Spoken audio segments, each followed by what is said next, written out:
of applause.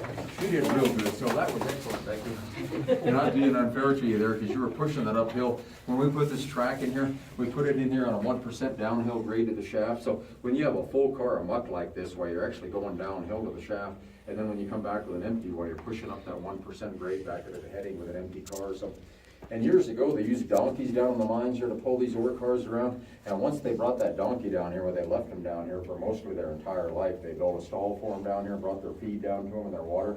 And after a while, the donkeys would go completely blind from being down here in the total darkness all the time. And so Theodore Roosevelt, when he was president, why he came out here to visit the mines, and he thought that was very inhumane treatment of the donkeys, and so he passed some legislation and had the mine owners taking the donkeys out every day for an hour of feed and sunshine.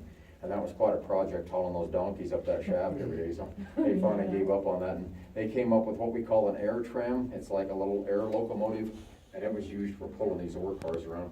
And I'll show you one of those air trams back here in a little bit. But in the small mines, we still push these around one at a time by hand, 1 or 2 miners. And I should mention, at today's gold price, if we can find a 1/4 of an ounce of gold on a ton of rock, we can make a profit of that. And so this is 1 ton of muck here, and a 1/4 of an ounce of gold will be about the size of this dime. So if we can find that amount of gold in this 1 ton of rock, we can still make a profit. So it doesn't take much. All righty, well.